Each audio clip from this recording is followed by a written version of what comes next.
어, 유바디에서 이해하는 학업, 유바디에서 이해하는 학업 또 입시 이해를 조금 이야기를 좀 해보도록 하겠습니다. 우리나라에서 우리 자녀들 그리고 이제 이 자녀들에게 신앙을 연계하면서 이제 기독교 교육의 가장 큰 위기가 부모와 또 학생 모두가 이 기독교적인 어떤 학습관을 지금 이제 담아내지 못한 채로 입시 위주의 어떤 교육에 계속적으로 이제 끌려가는 지점들을 이제 문제로 많이 제기를 합니다. 그러니까 부모가 자녀 교육에 상당히 많은 관심을 갖고 있지만 그런 어떤 자녀 교육이라는 큰 카테고리 안에 사실 어떤 이제 입시 위주의 어떤 교육이 사실 신앙 교육에 대한 어떤 관심보다는 더 이제 크다는 것을 이제 지적을 하는 것이죠. 그러니까 아무래도 대한민국 사회가 다른 나라의 입시 위주의 교육이 좀 큰 파일을 또 차지하고 있고 또 그 교육에 최적화된 부분을 사실 공교육에서 찾기보다는 이제 사교육에서 채우려는 어떤 이제 교육열이 사실 우리나라가 참 큰 것 같습니다. 그런데 만약에 부모가 이 학업관에 있어서 신앙적인 어떤 학업관 또 기독교적인 어떤 학업관을 지닐 수 있다면 그것이 그 신앙이 학업의 근본이고 또 신앙과 학업이 사실 어느 한쪽을 택해야 되는 그런 분리된 것이 아니라는 것을 이제 유바디에서는 그렇게 조금 이해를 하고 있습니다. 그래서 우리나라가 지금 지니고 있는 이 입시 편향주의적인 어떤 교육은 사실 그 교육의 목적, 그러니까 입시 위주의 교육의 목적이 이 자녀들의 어떤 건강한 전인격적인 부분들을 양성하는 것이 아니라 그러니까 정답을 잘 찍기 위한 것들을 가리키고 또 그 정답을 잘 찾아가는 어떤 방법을 터득하게 하는 것이고 또 이 교육의 평가가 학생 전체의 역량, 그러니까 이 학생이 가지고 있는 전인격적인 역량을 평가하는 것이 아니라 인지 영역 중에서도 우리 이제 학교의 어떤 이제 이 교육의 어떤 현실이 단기 기억력을 굉장히 이제 이 평가의 어떤 가치로 갖는다고 이제 기독교 교육에서는 그런 이제 한계점을 지적을 하고 있습니다. 그러니까 마치 이것이 이제 애굽의 압제 속에서 이루어졌던 애굽의 교육, 그러니까 파라오의 교육처럼 그러니까 학생들은 계속적으로 이제 벽돌을 구워내는 그렇게 월, 화, 수, 목, 금 이런 쉼없는 교육을 이제 받지만 우리가 왜 이 교육을 받는지, 우리가 왜 공부를 해야 되는지, 우리의 목적이 어디로 가야 되는지, 그렇다고 그 안에서 진정한 내 삶과 참 자아는 무엇인지에 대한 생각할 겨를을 이제 주지 않고 계속적으로 이 입시라는 지향점까지 다람쥐 쳇바퀴 돌 듯한 삶을 이제 반복하고 있다는 거죠. 그러니까 이제 많은 이제 기독 학부모들이 오늘은 중간고사 기간이니까 또 기말고사 기간이니까 오늘만큼은 교회 안 가고 그냥 학원 가서 보충 수업 하라고 이건 뭐 제가 입시를 치를 때도 있었던 대부분의 어떤 분위기였습니다. 그런데 인제 "야 오늘 중간고사 학원에 보충 있다니까 그래 오늘 하루는 주일 빠지고 가라. 오늘 기말고사니까 오늘은 독서실 가서 또 준비해라." 이렇게 그냥 부모님들은 아무 그 큰 의미 없이 이렇게 아이들한테 제안하지만 이 아이들이 그런 어떤 부모의 모습 속에서 받는 태도는 '아 이거 그냥 제껴도 되는구나. 아 내가 급한 일이 있고 내 우선순위가 있으면 이것들은 그냥 제껴도 되는구나.'라는 것을 결국 배워왔다는 것이죠. 그러니까 '예배보다 중요한 게 있구나. 하나님보다 더 중요한 게 있구나. 하나님의 말씀을 받는 것보다 더 중요한 게 있구나.'라는 것을 아이들이 이 입시관에서 인제 배워왔다는 것이죠. 그래서 이 자녀 교육열은 결국 부모와 또 자녀들이 이 신앙적 학업관, 기독교적 학업관을 이제 지닐 수 있다면 이러한 어떤 입시 체계의 어떤 교육 안에서 결국 우리가 믿음의 전수를 이루어내야 되는 공동체이기 때문에 이 믿음을 계속적으로 전수시켜 놓는 이런 놀라운 어떤 변화들. 그래서 신앙이 학업의 근본이고 또 이 신앙이 학업과 분리된 것이 아니라는 지점들을 인제 계속적으로 그 해답들을 찾아 나갈 수 있다는 것이죠. 그래서 기독교 교육에서는 우선순위를 가리키는 것에 포커스를 두라고 합니다. 주일 성수라는 이 우선순위를 배운다는 것에 이 아이들의 신앙 전수가 거기서부터 시작이 된다는 것이죠. 그러니까 자녀들에 대한 교육열을 가지고 있는데 이 교육열이 사실 신앙 교육열은 아니고 그러면 이 신앙 교육열이 아닌 이 부모들의 어떤 교육열을 어떻게 이 신앙 교육열로 지금 옮기게 할 것인가? 그것이 한국 교회 대부분의 교회들이 가지고 있는 이 이제 청소년기 혹은 또 이 아이들이 이제 학령기에 들어가서 그렇게 이제 입시 편향주의적인 어떤 교육을 이제 받고 있는 이 상황에서 이제 기독교 교육의 어떤 대안들을 그렇게 이제 찾아가는 겁니다. 그래도 우리 수원성교회 와서 보면 수원성교회는 그래도 신앙 교육열이 많이 뛰어난 것 같습니다. 그러니까 사실 이 교회 학교에 이 뭐라고 해야 될까요?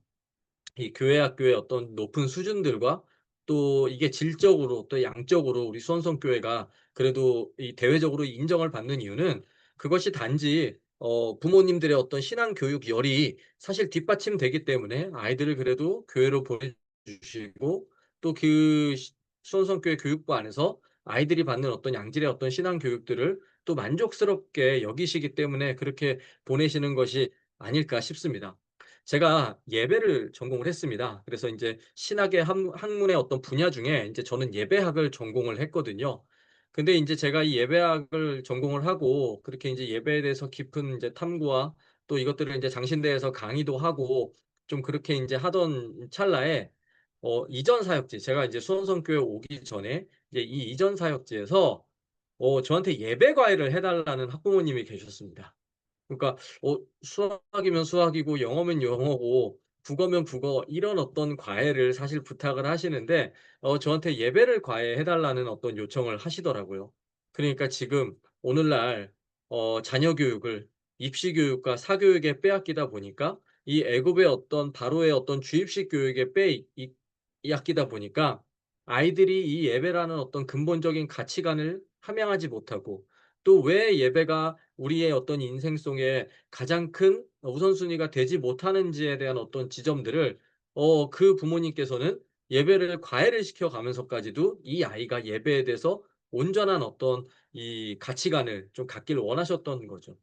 그러니까 교회가 그냥 건물이 아니라 예수 그리스도를 주님으로 고백하는 이 사람들의 자발적인 어떤 모임을 교회라고 합니다. 그러니까 예수 그리스도를 주님으로 고백하는 사람들의 자발적인 어떤 모임을 교회라고 한다면 예배는 무엇이냐?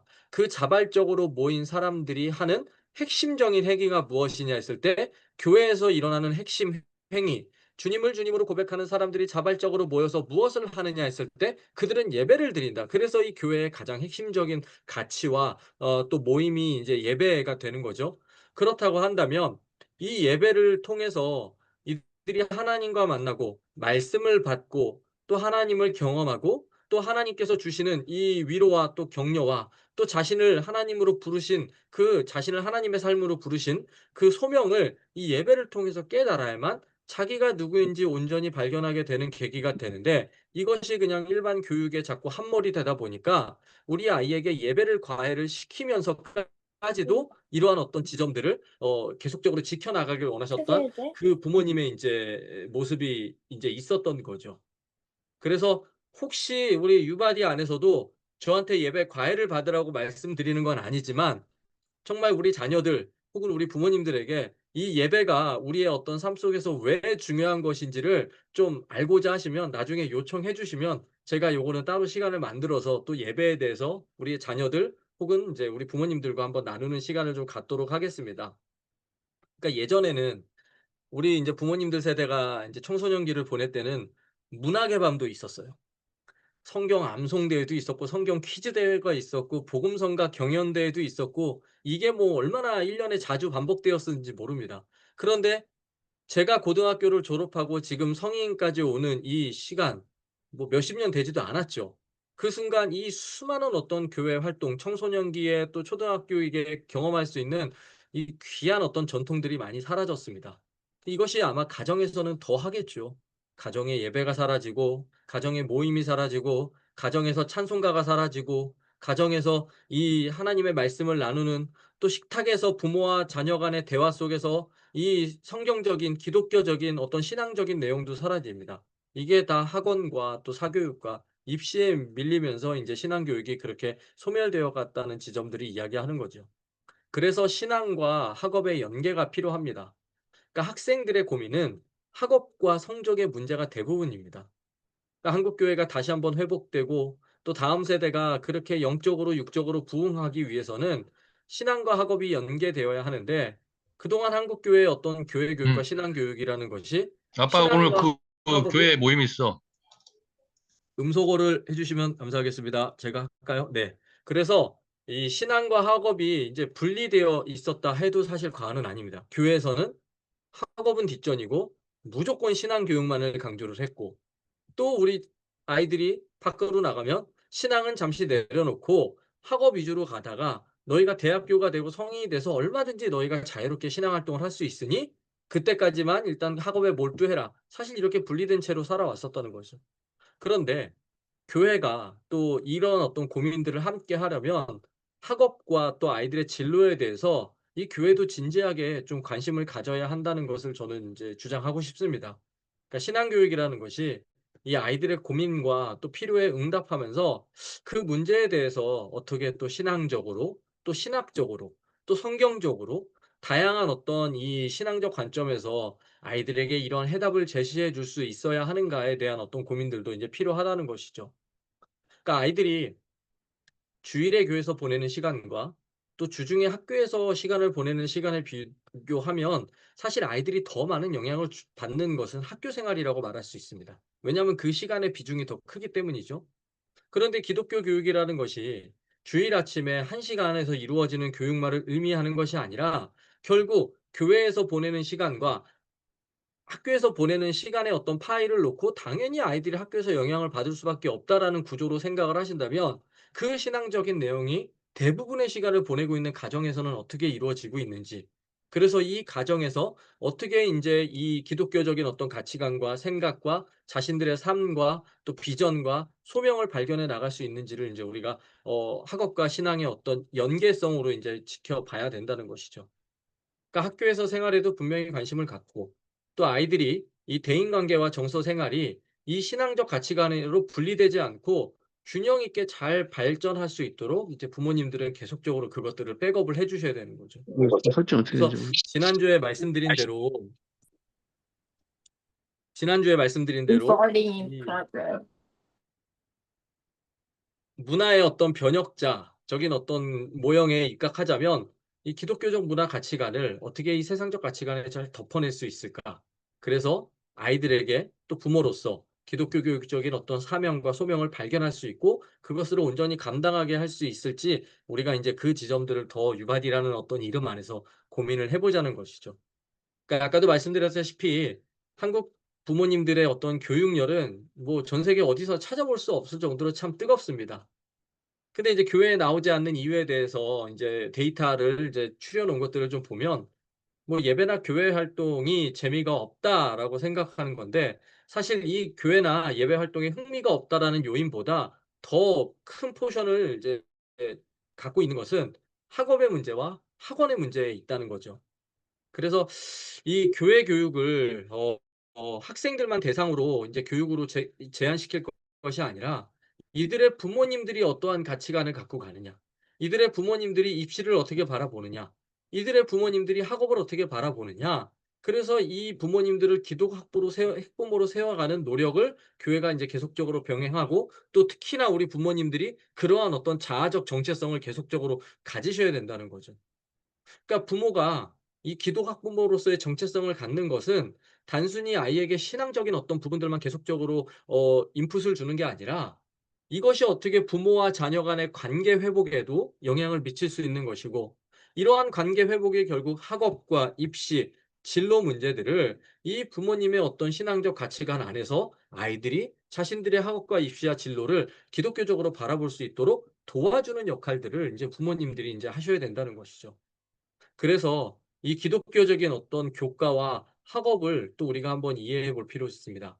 결국 기독교적인 어떤 기독교적인 가치관으로 인제 학업의 교과를 이해하는 것은 사실 뭐 과학주의나 인본주의를 전제를 가지고 교과와 지식을 규정해 나가는 것이 아니라 하나님이 살아계시다는 것, 하나님이 우리를 지으시고 또 하나님께서 결국 이 그리스도를 통해 우리를 심판하실 것이라는 우리의 어떤 복음의 어떤 내용 안에서 그래서 우리가 무엇을 하는 것이냐.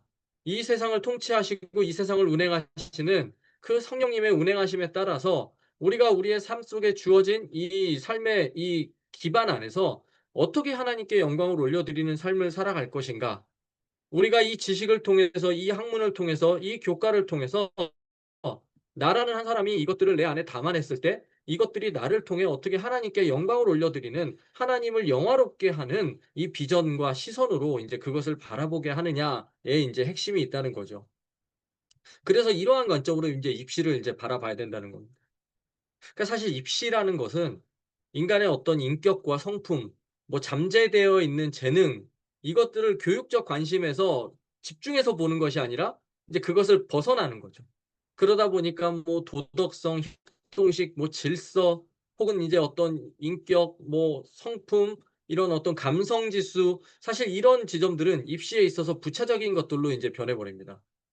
그리고 이제 아이들과 아이들이 서로를 바라볼 때에 하나님의 형상으로 이 아이들을 이렇게 서로를 바라보는 것이 아니라 그렇게 서로의 인격을 존중하면서 협동하기보다는 인제 수단적 존재로 바라보게 되고 서로 경쟁자의 입장으로 취하게 되고, 인제 그러다 보니까 우리 부모님들이 이 부분을 계속적으로 인제 누군가를 이제 경쟁에서 물리치고 우리가 더 높은 곳을 이제 선점해야 되다 보니 뭐 쪽집게 가해, 일타강사식의 어떤 교수법이 열렬히 환영을 받고 있습니다.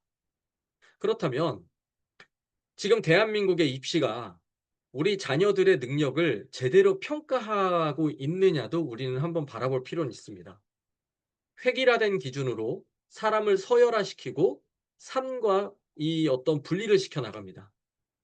그러니까 이러한 어떤 지점들을 우리 아이들이 거기에서 인제 생활을 할 때에 사실 아이들이 자신을 바라보는 어떤 이 모습들이 긍정적인 어떤 자아상으로 그것을 자아의 건강함으로 여겨지기보다는 무언가 내가 부족한 지점들에 대한 열등감이 생깁니다. 그리고 혹은 전혀 그러지 않아도 되는데 내가 상대적으로 우월하다는 그 우월감 때문에 바람직하지 않은 그 우월감이 생성이 되기도 합니다.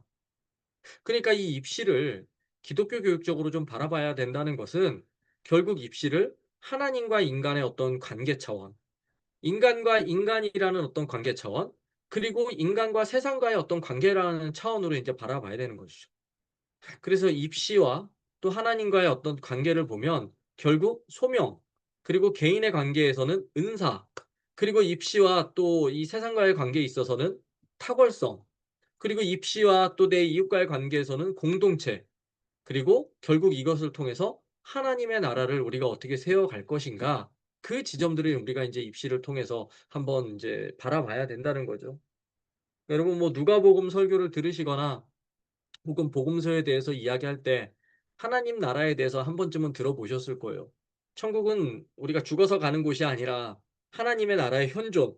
그러니까 오늘 우리가 서 있는 이 자리에서 하나님의 나라를 세워가야 된다고, 오늘 우리가 밟는 땅 안에서 하나님의 나라가 이루어져야 된다고 교회에서는 그렇게 우리가 배웁니다. 말씀도 그렇게 듣고 또 제자 훈련이나 신앙 양육 프로그램을 통해서 하나님의 나라를 우리가 어떻게 이루어 나가는지, "하나님 나라의 일꾼으로 살아갑시다."라고 하면서 이 땅에 평화를 이루어가고 화평을 이루어가고 샬롬을 이루어가고, 그것이 이웃과 사람과 이웃과의 관계에서 혹은 인간과 자연 관계에서 또 하나님과 인간 관계에서 우리가 속한 모든 공동체 안에서 샬롬을 이룹시다라고 말하지만 아이들이 학업의 현장으로 돌아가면 결국 서로를 경쟁자로 바라보면서 결국 쟤를 이겨야만 내가 더 높은, 쟤를 이겨야만 내가 원하는 지점들을 인제 가져올 수 있는 어떤 지점들, 이게 인제 괴리가 생길 수밖에 없다는 거죠. 근데 아이들은 본인들이 그러한 삶을 살아가고 있기 때문에 사실 잘 보지 못합니다. 그러니까 이것을 부모님들이 그 길잡이를 이제 해 주셔야 되는 거죠. 그래서 신앙적 관점으로 바라보는 입시를 좀 보자면 먼저 입시와 소명의 어떤 차원을 좀 이야기를 나누도록 하겠습니다. 기독교 교육적으로 입시를 이해한다는 것은 소명의 관점으로 이것을 한번 접근해 보면 좋겠다는 것이죠. 입시의 가장 큰 특징은 전공을 선택하는 겁니다. 그러니까 이 전공을 선택을 할 때 소명의 관점으로 이해를 하면서 이 전공을 선택하기까지 이 소명, 나에게 주신 소명으로 이 학업들을 준비해 나가는 과정으로 보면서 하나님이 나를 지으셨다고, 나를 부르신 이도 하나님이시고 나를 보내신 이도 하나님이시라면 결국 하나님의 주신 소명 안에서 자신의 삶을 돌아볼 수 있는 어떤 그런 비전들과 또 자아의 정체성을 우리 부모님들이 아이들과 계속적으로 좀 이야기를 나눠 주시면 좋겠습니다. 입시 경쟁은 결국 사람이 그렇지 않게 살아왔음에도 불구하고 그 경쟁 구도 속에 들어가면 계속적으로 무언가 변질이 되는 단초가 제공이 됩니다. 그래서 소명으로서 입시 그리고 나를 이해하게 될 때 입시는 내 삶을 다시 한번 돌아보고 내가 걸어왔던 삶을 바라보며 우리 부모님이 나에게 남겨주셨던 또 우리 부모님이 나에게 이 선물로 주신 그 자신의 삶과 또 이 인생의 여정들을 다시 한번 돌아보는 창이 됩니다. 하나님이 나를 어떤 영역으로 부르시는가를 생각하며 하나님이 부르시는 영역을 찾기 위해 우리 부모님이 나에게 어떠한 헌신과 기도와 애씀을 베풀어 주셨는지 자신의 비전과 연관지어서 아이들이 한 번 더 입시를 그렇게 생각해 볼 수 있는 기회를 한번 허락해 주신다면 이것이 남과의 경쟁으로 나의 어떤 우월성을 점유하는 것이 아니라 하나님께서 나에게만 주시는 나의 길, 하나님께서 나에게만 허락하시는 나의 가치, 그래서 비교의식에 속박당하는 것이 아니라 오히려 그 안에서 자유함을 찾으면서 하나님과 나의 어떤 관계, 하나님의 뜻을 듣는 시간, 또 하나님께 내 뜻을 고하는 시간, 그러면서 하나님과 내가 함께 그 길을 찾아가는 어떤 그 방향성을 우리가 입시를 통해서 좀 깨달아 볼 수 있지 않을까 생각이 듭니다. 그리고 입시와 은사라는 차원은 하나님께서 우리에게 주신 모든 재능을 인제 은사라고 이해를 합니다. 하나님의 은혜와 또 하나님의 경륜과 하나님의 섭리와 또 하나님께서 가지신 그 질서 안에서 각각의 받는 은사들이 다 다릅니다. 역량도 다르고 그리고 각각이 이해하는 진리도 다르고 각각이 이해하는 재능도 다릅니다. 하나님은 인간을 특별하게 창조하셨기 때문에 각자에게 맞는 은사와 은혜들을 허락하십니다. 다른 사람들과의 비교를 통해서 자신의 가치가 확인되는 것이 아니라 각 사람에게 허락하시는 그 은사와 독특성이 존재한다는 것이죠. 그래서 이 교육의 이 어원인 에듀케어 인제 이것이 인제 의미하는 대로 '밖으로 끌어내다.'라는 어떤 인제 이 원어적 의미를 갖고 있거든요. 그러니까 이 에듀케어가 이제 교육이라는 어떤 그 원어 속에서 이 밖으로 끌어내다라는 어떤 의미를 가진다면 아이들이 자신의 내면 안에 있는 가능성을 계속적으로 밖으로 드러나게 하는 것이 교육이 돼야 된다는 것이죠. 하나님께서 나에게 주신 은사가 분명히 있다고. 하나님께서 우리 엄마에게는 어떤 은사를 주셨는지, 하나님이 우리 아빠에게는 어떤 은사를 주셨는지, 하나님이 우리 가정에는 어떤 은혜를 베풀어 주셨는지, 그렇게 나에게 전해진 내 은사를 생각해 내면서 하나님께서 나에게 독특하게 주어 주셨던 그 독특성이 무엇이는지, 내가 이 독특성을 어떻게 개발해 나가면서 그렇게 내 삶을 하나님의 방향에 맞추어 가는 것. 주신 분도 하나님이시니 그 주신 것을 다시 걷어가시는 하나님이시라면 하나님이 나에게 주신 것을 어떻게 다시 나를 통해 내가 하나님께 올려드릴까? 이것이 진정한 자아의 현실, 자아가 실현이 되는 과정으로 이제 기독교 교육은 이해를 합니다. 그래서 우리 부모님들이 그러한 삶을 어떻게 보여드리느냐, 그 교육의 본질을 어떻게 드리느냐. 어떤 부모님들은 그런 게 있어요. 하나님 아빠가 하나님께 받은 은사는 이것인데 아빠는 이 삶을 잘 구현하지 못했어. 그러니까 "너는 그 삶을 걸어가지 않았으면 좋겠어."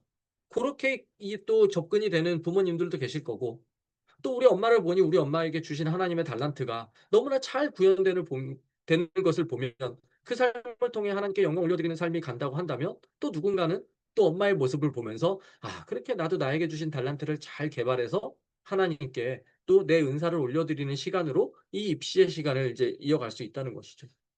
그 입시는 자신만이 가지고 있는 독특한 은사가 어떻게 발현될 수 있는지, 그래서 하나님의 어떤 이 부르심과 또 하나님의 허락하심 속에서 비교가 아니라 내 길을 걸어가는 것.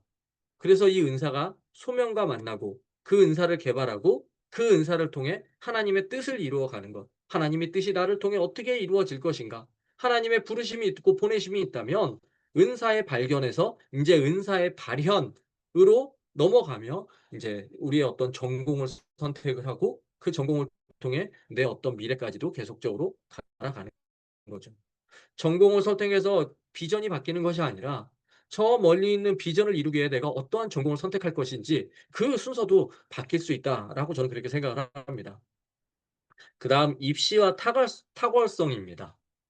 자, 입시에 대한 기독교적인 이해는 입시를 계속적으로 인제 세상을 경쟁의 관점으로 바라보는데 이것을 탁월성의 관점으로 인제 바라보는 것을 의미합니다. 경쟁과는 다른 의미입니다. 경쟁은 상대적인 어떤 개념이라면 탁월성은 절대적인 개념입니다. 남들과 비교를 통해서 자신을 판단하지만 탁월성은 남들이 인정하는 것과 상관없이 하나님 앞에서 코람데오죠. 이 하나님 앞에서 내 최선을 다하는 것입니다. 그렇다면 우리가 우리 가정이 얼마만큼 하나님 앞에 서 있는 가정인가? 코람데오가 이 하나님 앞으로 나아가는 이 과정이 우리 가정과 우리 부모님들 삶 속에서 얼마나 구현되고 있는가? 우리 가정의 분위기가 정말 코람데오가 이루어지는 가정인가? 이것들을 한번 우리 가정에 한번 점검을 해 보시면 좋겠습니다. 그러니까 기독교에서 이 탁월성을 가능하게 하는 것은 바로 하나님을 경외함입니다. 하나님을 두려워하기도 하고 하나님을 경배하기도 하면서 다른 어떤 피조물들을 두려워하고 그것들을 경배하는 것이 아니라 오직 여호와를 경외하는 사람들은 하나님의 기준에 입각해서 살아갑니다.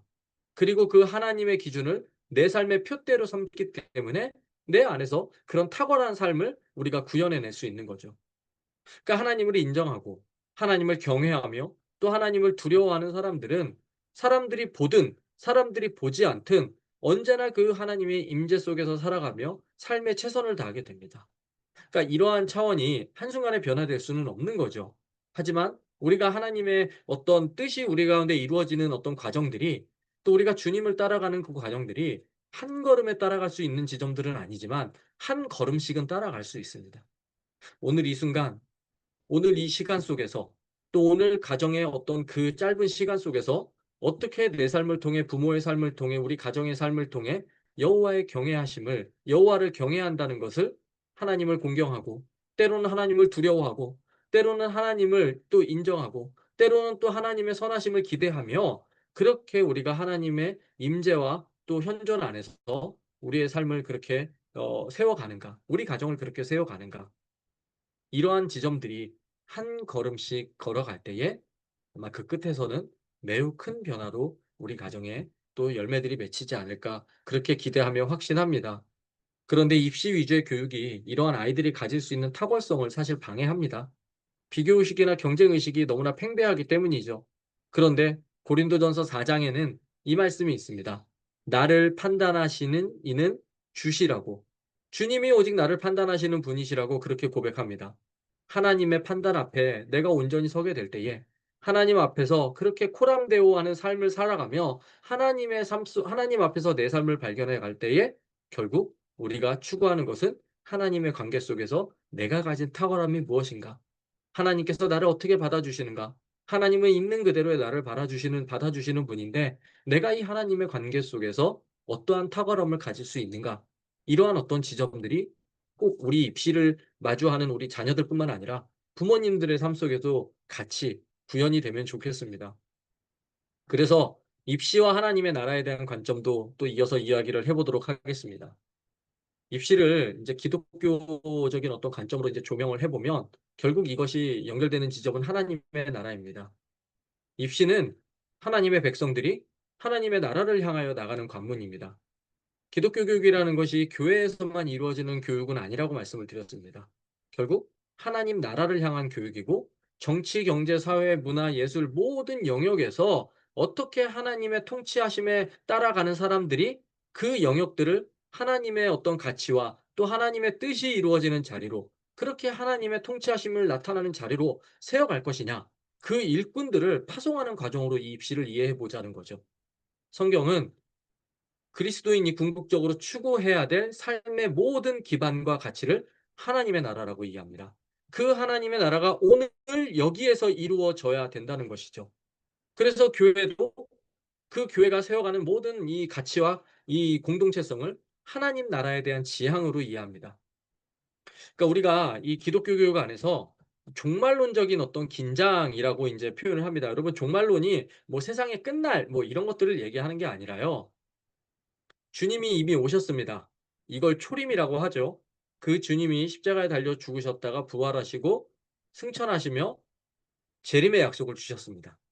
초대교회 성도들은 이 재림이 금방 이루어질 줄 알았어요. 그래서 임박한 종말론으로 여기며 살았습니다. 그런데 주님의 재림이 늦어졌습니다. 그래서 이것을 지연된 종말론이라고 합니다. 그런데 그러한 시간 속에서 지금 우리가 살고 있는 것이죠.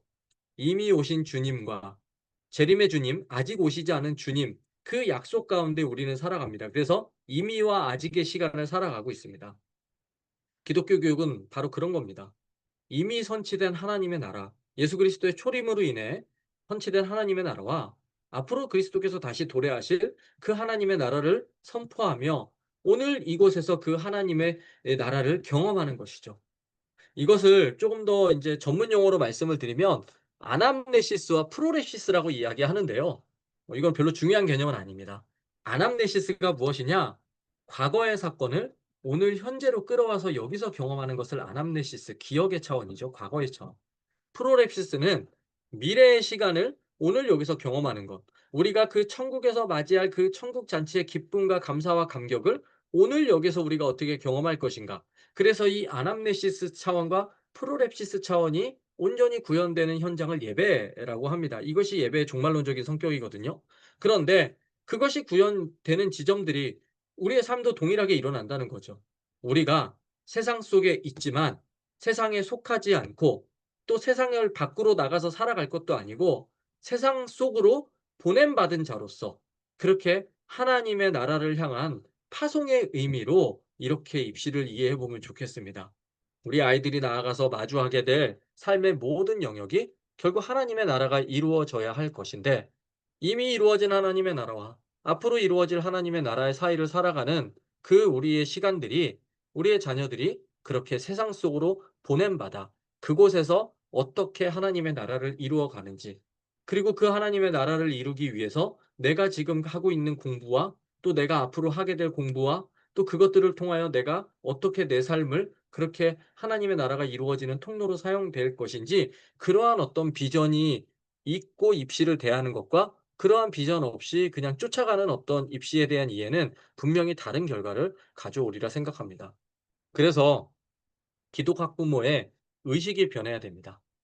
기독교인의 자녀 교육을 성경적 가치관으로 재정립하기 위해서는 입시에 대한 이 학부모님들의 의식의 변화가 필요합니다. 이 입시가 정말 입시를 통해 나타날 수 있는 기독교적 가치관이 무엇인지 이 입시를 대하는 자녀들과 부모님들의 삶 속에서 진정한 기독교교적인 삶이 무엇인지 내 삶에서 이것을 어떻게 구현할 수 있을지 이 입시가 그것을 깨닫는 기회가 되고 도전받는 기회가 되고 변화되는 기회가 되고 그래서 이것이 제가 첫 시간에 말씀드렸던 학업에 대한 입시에 대한 이해의 거듭남도 우리에게 필요한 겁니다. 그 입시와 학업에 대해서 신앙적 관점 없이 그냥 자녀의 신앙만 강조하는 접근은 결국 신앙과 학업의 분리 현상을 가져왔었기 때문에 우리는 이 지점을 좀 극복하면서 어떻게 입시를 기독교 교육적 어떤 관점으로 보면서 신과 학업이 연계가 될 수 있을지 계속적으로 그래서 신앙이 입시와 분리되어 있지 않고 신앙이 학업과 않다라고 생각하는 것. 그래서 하나님을 아는 신앙, 하나님을 경외하는 신앙과 그리고 하나님이 창조한 이 피조 세계를 알게 하는 이 교과는 결국 연결될 수밖에 없습니다. 그래서 여호와를 경외하는 것이 지식의 근본이라는 말씀이 여기서 나오는 것이죠. 분리가 아니라 연결을 얘기하는 겁니다. 그래서 신앙과 학업은 분리되는 요소가 아닙니다. 신앙을 선택하면 학업에 지장이 오고 학업에 몰두하면 신앙에 등한시되는 이 구조 속에서 지금까지 우리가 살아오고 있었다면 우리가 이것들을 어떻게 연결되는 삶으로 살아갈 것인가를 고민하자는 거죠.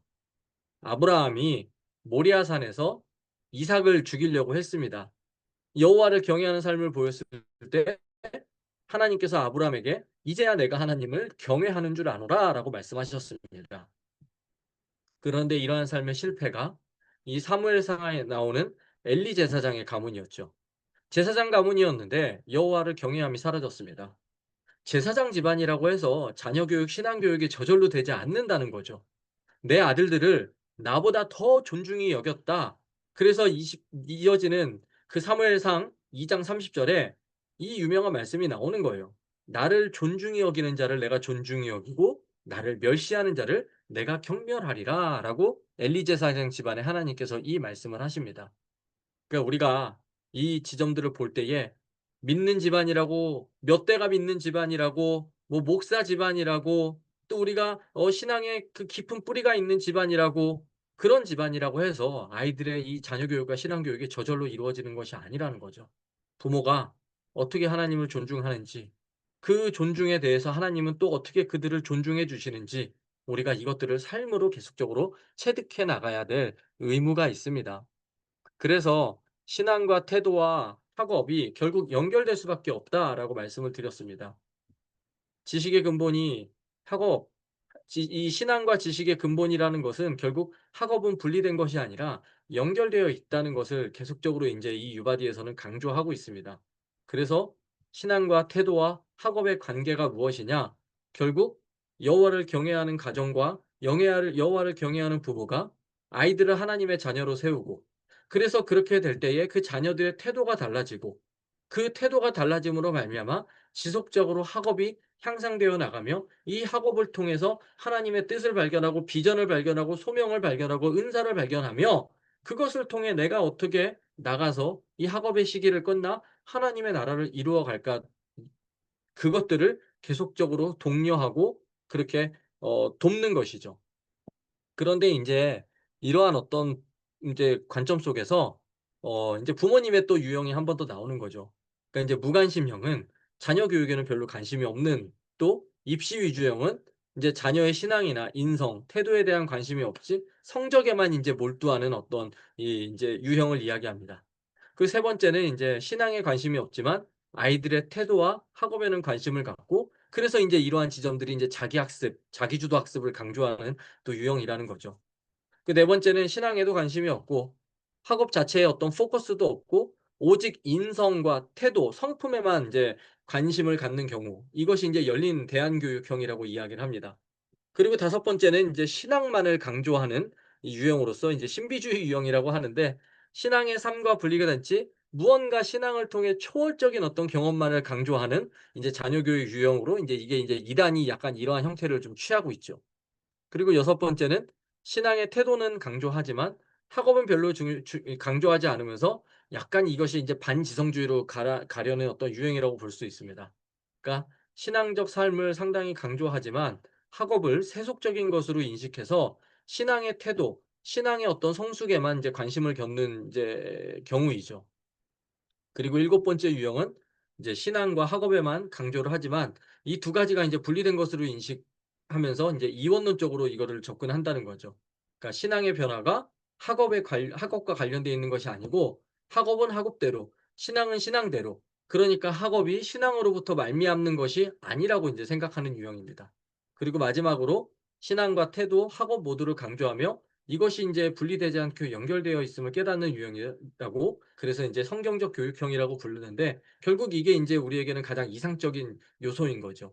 신앙의 변화가 학업을 대하는 태도의 변화로 가져오고, 그런 신앙의 변화로 아이들의 학업을 대하는 태도가 갈라왔을 때 이것이 인제 학업적 성취, 그러니까 성적에 영향을 미친다기보다는 그것들을 통해서 어떻게 자신의 삶을 계속적으로 개발하고, 그리고 자신의 삶을 하나님의 관점으로 바라보면서 그렇게 하나님께 세상으로 보냄받은 자로서 그 자의식을 갖게끔 하는 것으로 그렇게 인제 이해를 합니다. 이거를 인제 소명의 관점이라고 말씀을 드린 것이죠. 그래서 입시는 하나님의 부르심 속에서 자신의 은사와 자신의 재능이 발견되고 그것이 표현되는 통로고, 또 최선을 다해 자신의 어떤 탁월성을 나타내고 또 발견할 수 있는 기회고, 그렇게 자신의 어떤 길, 자신의 비전만큼이나 상대방도 하나님의 어떤 비전과 뜻과 계획과 은사들을 이제 받은 사람으로서 서로를 존중하는 이제 공동체적인 어떤 경험이며, 그렇게 서로가 서로에게 주신 은사와 또 탁월성 안에서 각각의 영역 속에서 하나님의 나라를 세워가기 위해서 파송받는 어떤 존재로 그렇게 이해를 하는 거죠. 그러니까 입시가 인생에서 굉장히 중요한 관문이 됐습니다. 그런데 입시가 최종적인 종착점은 사실 아니잖아요. 우리 부모님들이 그걸 한번 경험해 보셨잖아요. 입시 하나로 인생의 성패가 사실 결정되는 것도 아닙니다. 여러분 입시의 시간을 보낼 때 지금 배우자 만나실 줄 알았어요? 뭐 그런 분도 있으시겠지만 우리는 입시의 시기를 끝나고 그 입시가 내 안에 어떤 만족할 만한 결과를 준 분도 있었겠지만 주지 못했던 분도 분명히 있으실 거예요. 그럼에도 불구하고 지금 내 옆에 있는 사랑하는 배우자와 또 자녀들, 이것이 우리의 어떤 입시가 이것에 영향을 미치지 못했다, 절대적으로 영향을 미쳤다고 볼 수는 없는 거죠. 그런데 이것이 이념의 어떤 대립과 이분법적인 구조 속에서 신앙이냐 학업이냐, 이것들을 계속 우리는 하나를 선택을 해야 된다는 어떤 관점으로 이 부모님들이 이 한국 교회의 어떤 이 신앙과 학업을 이렇게 이해해 왔습니다. 그런데 우리는 그 관점을 좀 다르게 가 보자는 거죠. 그러니까 우리가 유바디라는 어떤 이름을 모였고 그 유바디를 통해서 자녀들에게 뭐 하기 위해서 모이신 거예요. 신앙을 전수하기 위해 모이신 거란 말이에요. 그러면 그 신앙을 온전히 전수하기 위해서 우리에게 중요한 어떤 가치가 무엇이냐 했을 때 이 입시가 우리가 어떻게 이 입시를 바라보느냐에 따라서 이러한 어떤 가치와 또 우리의 어떤 비전들이 얼마나 또 잘 선행적으로 이루어질 수 있을까 이제 그런 것들을 기대해 보는 거죠. 그래서 잠깐만요. 다음 페이지로 넘어가야 되기 때문에 한번 저기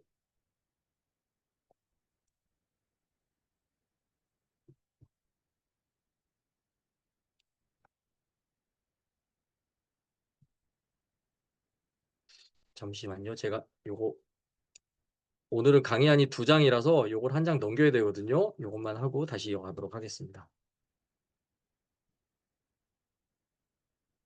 요거 지금 화면 넘어가 있죠?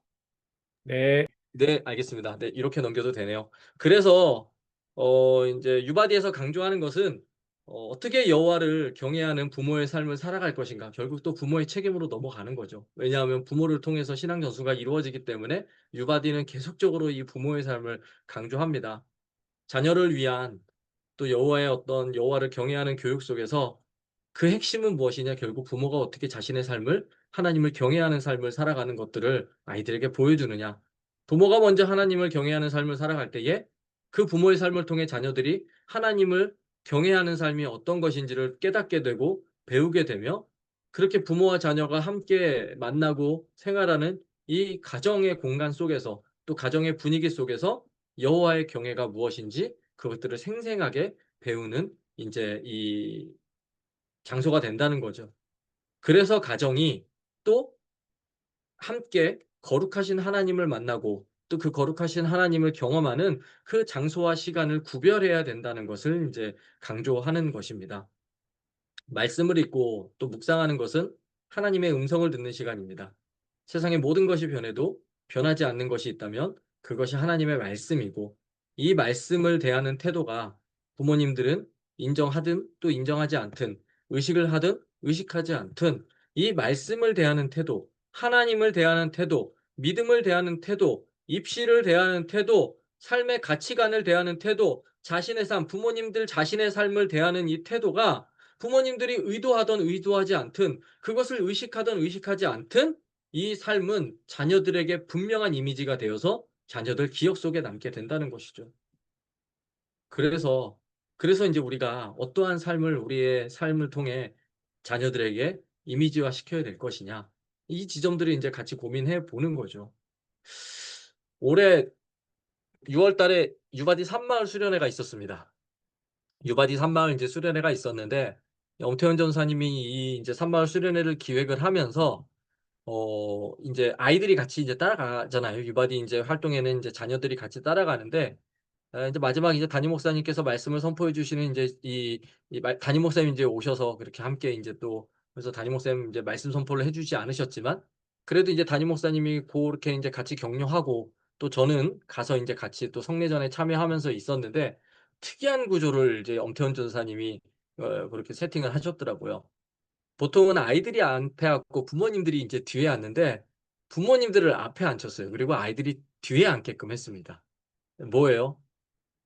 부모님들이 하나님의 말씀을 대하는 그 모습, 부모님들이 찬양하고 기도하는 그 모습, 부모님들이 자신의 신앙의 삶을 그렇게 표현하고 나타내는 모습을 아이들이 직접 보게 한 거죠.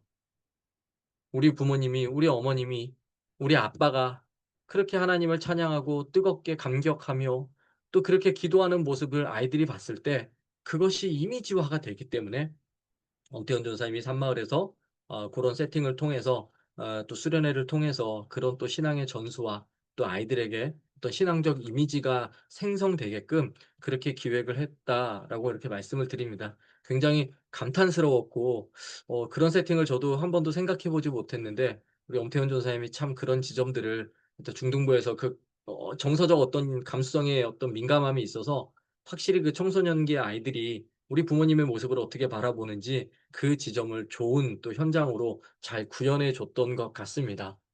그래서 한번 생각해 보면 좋겠습니다. 기억 장치가 되셔야 된다라고 말씀을 드렸잖아요. 부모님의 모습이 자녀들에게 평생 기억된다고 한다면 우리 부모님은 어떻게 기억되고 싶으신 부모님이실까? 나는 어떻게 기억되고 싶은 부모일까? 먼저 우리 부모님들이 한번 생각해 보시면 좋겠습니다. 우리 아이들이 정말 우리 부모님들의 모습을 기억한다고 하면 나는 어떻게 기억되고 싶은 부모인가? 또 자녀들이 부모를 생각할 때에 과연 우리 부모를 생각할 때에 부모의 모습 속에서 예수님이 생각나는 사람인가? 이번 주는 이 지점 두 개를 한번 같이 고민하면서 그렇게 우리가 그런 사람이 되게 해 달라고 부모님이 평생 기억 속에 그 모습이 기억된다고 한다면 나를 통해 과연 예수님이 생각이 날까? 또 나를 통해 내 어떤 신앙적 가치관이 내 삶을 통해 이미지화가 되고 있는 것일까? 그러한 결단과 도전이 있으시면 좋겠습니다. 그래서 헨리 나우엔이라는 이제 이 신학자가 쓴 예수님을 생각나게 하는 사람이라는 책이 떠올라서 추천을 해 드립니다. 이 헨리 나우엔이라는 사람이 쓴 책이 두껍지 않습니다. 되게 얇아요. 근데 이거를 부모와 자녀 간의 어떤 관계 속에서 지은 책은 아닙니다. 그런데 과연 나는 누군가에게 예수님을 생각나게 하는 사람인가? 그 지점들을 한번 생각해 보는 거죠. 여러분, 어 우리가 지난주에 추수감사절을 통해서 세례와 성찬식이 있었습니다. 무언가를 계속적으로 기억하는 기억 장치들을 제가 이 예배 가운데서 많이 만들어 보려고 했던 것 같아요. 그래서 세례수도 따라 보고 또 그 세례수를 직접 인제 이렇게 몸에 부음 받으면서 특별히 인제 우리 청소년기에 부모님을 둔 이 인제 유바디 가정들이 인제 아이들이 입교를 많이 받았는데 기존의 입교는 인제 선서의 어떤 형태로만 끝났습니다. 근데 이 아이들이 유아 세례를 받았던 아이들이거든요. 근데 유아 때 받다 보니까 물이 기억나지 않습니다. 자기의 머릿속에 부음받았던 그 세례수가 기억이 나지 않으니 이 땅에 많은 잃어버린 유아 세례교인이 인제 있는 거죠. 그래서 이 입교 예식을 통해서 단순히 선서하고 확인하는 어떤 차원이 아니라 그들의 이 기억 속에 다시 한번 내 머리에 무언가 물이 기억되는 어떤 그 지점들을 저는 만들어 보고 싶었던 것 같습니다. 그리고 이어지는 성찬을 통해서 예수님의 몸과 피를 직접적으로 받습니다. 그런데 여러분 예수님의 몸과 피 이 성례전 성찬을 담임 목사님께서 보이는 말씀이라고 계속적으로 강조를 하세요. 이게 보이는 말씀이라는 거죠. 인제 종교개혁가들이 어거스틴부터 그러한 어떤 견지를 이제 취해서 성찬은 보이는 말씀, 불가시적 은혜에 대한 가시적인 형태, 그러니까 은혜의 보이는 형태라고 인제 이 종교개혁 신학은 그렇게 이해를 합니다. 그러니까 뭐 인제 예배학에 대한 어떤 전문적인 얘기를 하자는 건 아니고요. 그렇다고 한다면 여러분들 그 성찬을 통해서 그리스도와 온전한 연합을 이루셨다고 믿음으로 확신하셨단 말이에요. 그 믿음의 확신 가운데 성찬을 받으셨어요. 그러면 보이는 말씀인 이 성찬을 받아서 내가 온전한 그리스도와 연합을 했다면 여러분들의 삶과 또 여러분들의 부모로서의 삶, 직장에서의 삶, 여러분들의 모든 삶의 영역 가운데 나를 통해 말씀이 보이는가? 나를 통해 그리스도의 어떤 연합함이 보이는가? 나를 통해 내가 그리스도를 피를 받은 사람답게 내가 그리스도의 몸을 받은 자답게 내 삶을 통해서 그렇게 말씀이 보이고 은혜가 보이고 사랑이 보이는가? 이것이 성례전의 핵심입니다. 우리가 그냥 성례전을 그냥 받고 말아서 끝나는 것이 아니라 말씀 받은 자답게 살아라. 은혜 받은 자답게 살아라. 그리스도의 몸에 연합한 자답게 살아라. 그리스도의 보혈이 네 안에 흐르는 자답게 살아라. 그 정체성을 우리는 성찬에서 계속적으로 우리의 정체성을 상기시키는 거죠. 기억 장치입니다. 수원성교회가 성례전을 1 년에 6번 정도 하거든요. 세례 인제 성찬식을 한 1 년에 6번 정도 하는데 아마 그중에 3번 이상씩은 다 받으실 거예요. 그러면 그냥 이거는 받아야 되는 거니까 의례적으로 받아야 되는 거니까 때가 되면 받아야 되니까 안 받으면 안 되는 거니까 그런 어떤 차원에 머물지 마시고 정말 내 안에 그리스도의 보혈이 흐르고 있다면 내가 정말 이 그리스도의 몸과 피에 연합한 자답게 나의 삶 속에 그 삶이 구현되고 있는가? 내가 매주일 나와서 그리스도의 어떤 이 은혜를 생각하며 하나님의 말씀을 내 안에 담고 살아간다면 내 삶을 통해 그 하나님의 말씀이 보이는가? 내가 정말 보이는 말씀으로 살아가는가? 내가 정말 보이는 은혜로 살아가는가? 그 불가시적인 어떤 은혜가 내 삶을 통해 가시적인 형태로 바뀌며 살아가는가? 그리고 그것을 반드시 발견해야 되는 사람이 그 누가 아니라 바로 우리 자녀들입니다. 그래서 그렇게 오늘 이 강의를 통해 제가 여러분들에게 전해 드리고 싶은 마지막 권고는, 우리 자녀들이 부모님의 모습을 볼 때 예수 그리스도가 생각나는가? 나는 예수 그리스도를 생각나게 하는 사람인가? 네, 그 지점들을 계속적으로 고민하시면서 그렇게 또 한 주, 또 앞으로의 어떤 삶 속에 또 우리 자녀들이 이제 계속적으로 학업의 여정을 걸어가게 될 터인데, 그 모든 어떤 여정과 순간순간 속에서 우리 부모님들을 우리 아이들이 바라볼 때에 우리 아버지의 어떤 모습, 우리 어머님의 모습 속에서 그리스도가 보이는가? 하나님의 나라를 이루어가는 그 열심이 보이는가? 그 하나님 나라의 가치관, 또 하나님 나라의 소명, 또 부르심, 탁월함, 은사, 이런 어떤 지점들이 우리 부모님들 삶 속에서 잘 구현되고 있는가? 그것들을 삶으로 나타내시는 우리 부모님들 되시기를 축복합니다. 네, 강의는 여기까지고요. 혹시 뭐 궁금하신 부분들이나 제가